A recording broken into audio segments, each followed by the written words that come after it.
विद्यालय न बने तब तक गरीब का बच्चा सफर न करे, इसके लिए कहा कि अपने बच्चे को आप प्राइवेट स्कूल में भेजिए और उसका एक रेगुलेटेड फीस सरकार प्राइवेट विद्यालयों को दे सकती है। अंतिम बात इसमें समझिए कि जो सरकारी विद्यालय में बच्चा पढ़ता है वो फ्री में नहीं पढ़ता है। ये आपका भ्रम है कि वो फ्री में पढ़ रहा है। उसको सरकारी विद्यालय को चलाने में सरकार 60,000 करोड़ रुपया खर्च कर रही है। वो पैसा मुफ्त में नहीं है। सरकारी विद्यालय में शिक्षक को 50,000 रुपया मिल रहा है, प्राइवेट में 8,000 10,000 में लोग काम कर रहे हैं। तो अगर सरकार 10, 20, 25, 30% गरीब बच्चों को प्राइवेट में फीस भरने लगे तो उससे बजट का पैसा कम होगा, बढ़ेगा नहीं। ये उल्टा गणित है। प्राइवेट में अगर बच्चा पढ़ने लगे तो सरकारी खर्चा कम होगा और जो पैसा बचेगा उससे नए विद्यालय, नए तरह की शिक्षा व्यवस्था बनाने का ये जन स्वराज की सोच है। दूसरी बात आपने कही पलायन को लेकर, पलायन रोजगार कैसे खत्म होगा। कुछ लोगों को लगता है कि भैया कृषि से यहाँ सुधार होगा, कुछ लोगों ने बताया कि इंडस्ट्रियलाइज्ड होना चाहिए।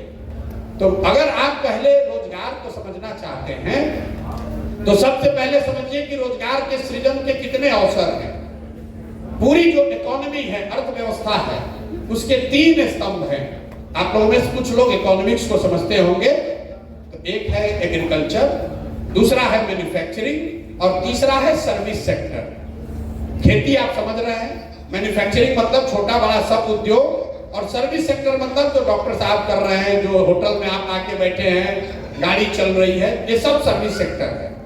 तो पूरी इकोनॉमी को अगर आप समझिएगा तो कृषि और मैन्युफैक्चरिंग दोनों को मिलाकर इकोनॉमी 35% होता है। सिर्फ 35% ही अर्थव्यवस्था कृषि और इंडस्ट्री से रिलेटेड है, 65% सर्विस सेक्टर है। तो कई बार जब आपको लगता है कि सरकारी नौकरी से हमारा कल्याण होगा तो आंकड़ा याद रखिए, पिछले 78 साल में बिहार में कुल 23.25 लाख लोगों को सरकारी नौकरी मिली है। मतलब आज अगर आप चपरासी से लेकर मुख्य सचिव तक सबकी सूची बनाइएगा तो सिर्फ 23.25 लाख लोगों को ही बिहार में आज सरकारी नौकरी है। मतलब 2% से कम लोग। पूरे देश में सिर्फ 3% लोग सरकारी नौकरी करते हैं। इसका मतलब यह है कि किसी भी हालत में सरकारी नौकरी वो जरिया नहीं है जिससे कि पूरे समाज को रोजगार दिया जा सके। दूसरा, अगर इसमें आप प्राइवेट सेक्टर, फैक्ट्री, छोटी बड़ी जोड़ दीजिएगा तो भी 30% से ज्यादा लोगों को उससे नौकरी नहीं मिल सकती है। तो जिन देशों में लोगों को 100% रोजगार मिला, उन्होंने क्या किया? उन्होंने अपने समाज में लोगों को पढ़ाया और पढ़ाने के बाद उनके हाथ में पूंजी मुहैया कराया ताकि हर व्यक्ति कुछ न कुछ रोजी रोजगार कर सके। तो बिहार में पलायन, गरीबी का सबसे महत्वपूर्ण पहलू है पूंजी का न होना। लोगों के पास पूंजी नहीं है। क्यों नहीं है? वो इसलिए कि पूंजी के आधारभूत 2 स्रोत हैं। एक, जो पैसा आप कमाते हैं, कमाने के बाद खर्च के बाद जो बच गया वो आपकी पूंजी हुई। और दूसरा पूंजी का स्रोत है बैंक, जिसको आप बोरोड कैपिटल कहते हैं, पैसा कर्ज लेते हैं। मान लीजिए कि आप 1 लाख रुपया कमाए, 80,000 रुपया आपका खर्च हुआ, 20,000 रुपया आपका बचा, आपको गाड़ी खरीदनी है तो 20,000 रुपया आपका कैपिटल है और आप बैंक से 2 लाख रुपया लोन लेकर गाड़ी खरीदते हैं। तो बिहार में ये दोनों स्रोत बंद है।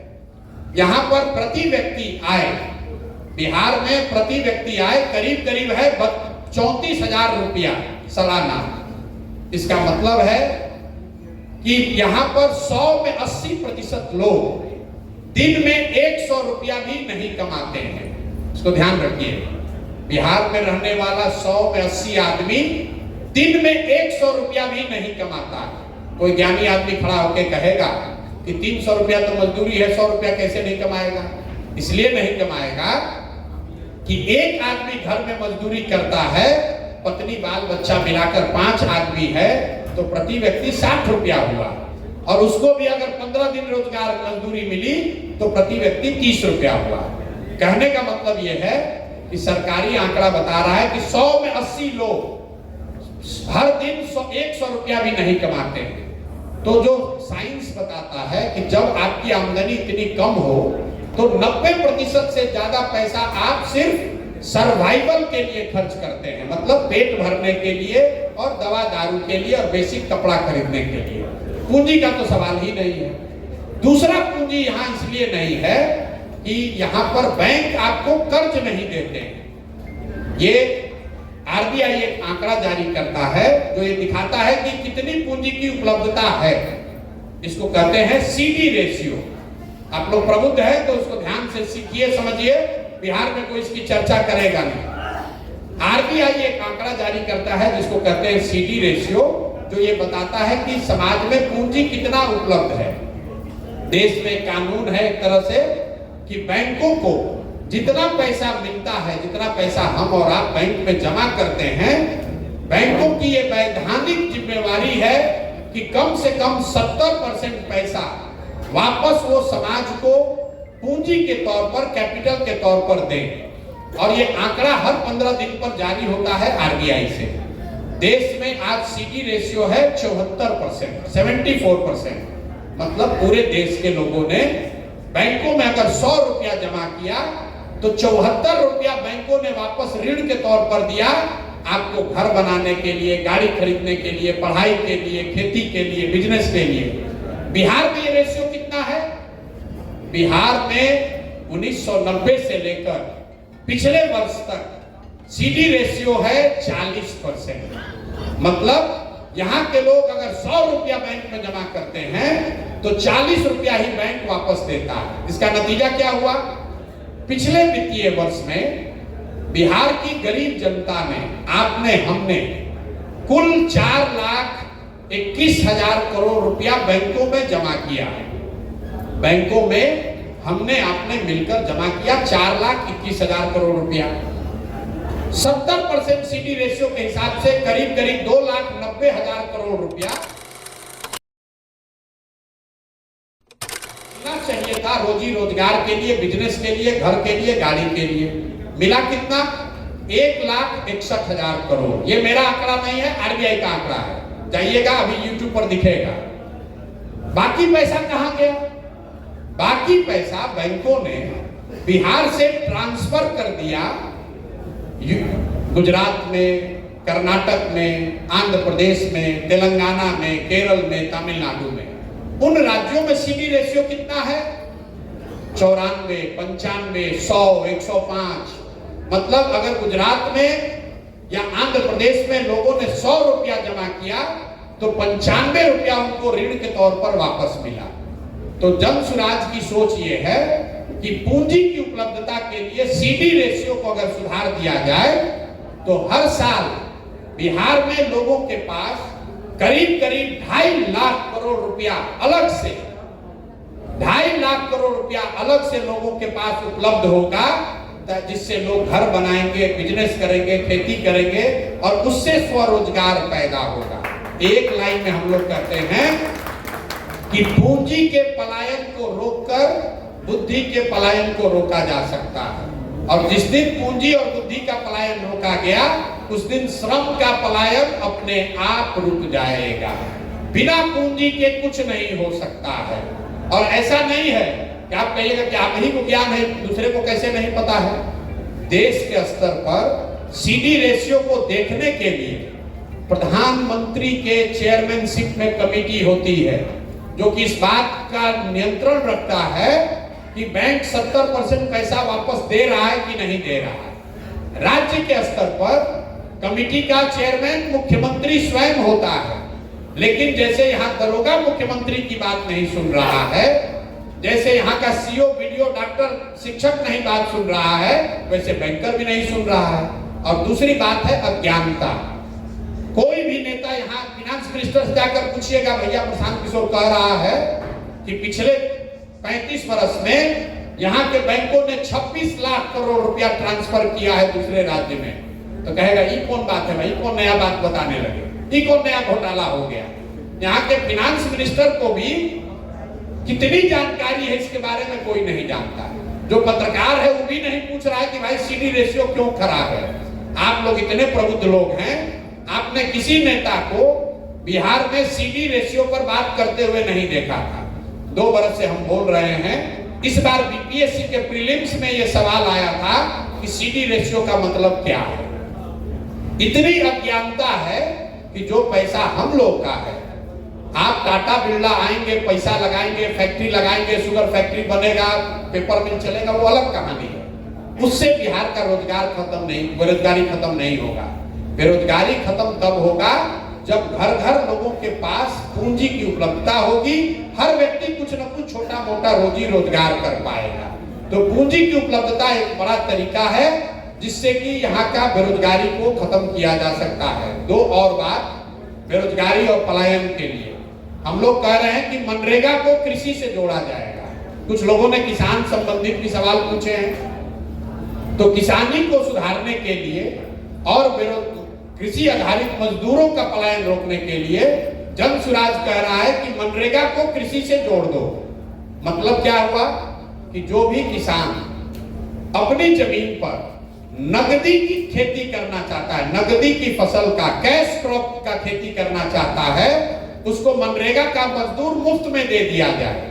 इसका क्या फायदा होगा?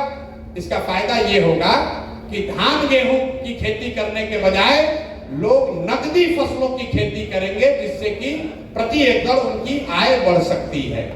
दूसरा इसका फायदा ये होगा कि बड़े पैमाने पर जो मजदूरों की अनुपलब्धता की वजह से बिहार में खेती छोड़ दिए हैं, वो लोग वापस खेती की ओर जाएंगे।